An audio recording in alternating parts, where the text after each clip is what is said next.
Hi everyone. I wanted to do a special video to celebrate hitting 3,000 subscribers on the YouTube channel. So here is the much requested video tour of my office.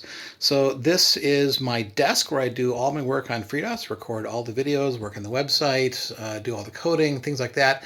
And that's where everything is happening. So that's a ThinkCentre tiny machine, and I'll put the specs for that if you're curious in the video description.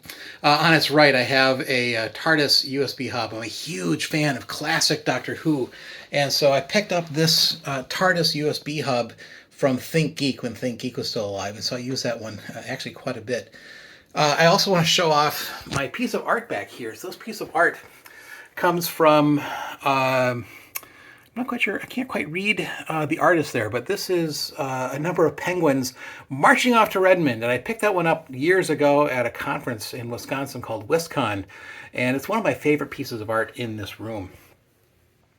Over here are all my books on my bookshelf. Now, we've got a number of bookshelves spread throughout the house, but these are just some of the books that I use all the time. You can see I've got a number of books up here that refer to sort of the business consulting that I do. So you can see Mythical Man Month, Quiet, which is a really good book, The World is Flat by Friedman, Hit Refresh by Satya Nadella, also the Open Organization books over there. On the bottom shelf, I've got a number of FreeDOS books, and so you can see I've got the C Programming Language by Kernighan and Ritchie.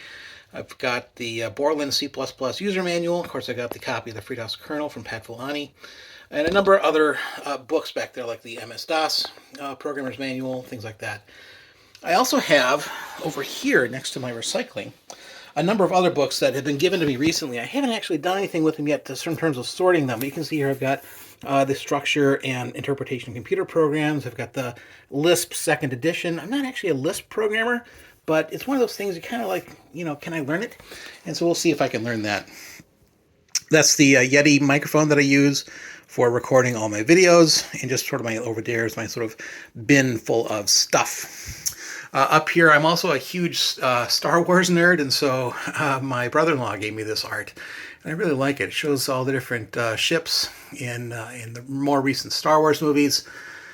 And over here, of course, more of my Doctor Who fandom. So you can see this is a sort of a tin plate piece of art that was picked up. And that's the box, or the info rectangle is on the police box. And then down below is a bunch of stamps. Those are Doctor Who stamps showing all of the classic Doctors and the new Doctors, right? And then over here behind me, this is not usually what you see behind me on the videos because I try not to show it, but that's my couch that I have in my office. That folds out if we ever have guests and they need to have an extra bed. We actually have an extra guest bedroom, but this is sort of, I guess, the spare guest bedroom. And usually that blanket is sitting on top of my couch because I have a cat who really likes to be in a cat tent in there. She was going to be part of this video today, but she just wandered away. Behind it, I have a wall safe that's normally covered by a piece of art, but this thing has a leak in it. This came with the house. This is not something that I actually picked up, and so it's developed a leak, and so we're doing some work in here to try and repair the leak that's happening from outside. And then back here is a piece of art, and this is normally where the key to that safe would live. And I guess I'm showing you which key it is based on which one has the empty slot in it. In case you're curious, this piece of art was made by my wife a couple of years ago because again, really a fan of classic Doctor Who, and that came from an episode called Invasion of Time. That's my window to the outside. I have a basement office, and so I usually try to hide the fact that it's a basement window with these long drapes. Kind of fools me into thinking that I'm actually in an inside regular floor.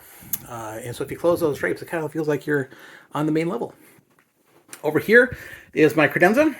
You can sometimes see this over my left shoulder when I'm recording videos, when I'm on camera. Of course, I've got my printer there. Inside the Credenza itself, I've got, of course, a number of sort of knickknacks or just things I need to deal with, some papers and things like that.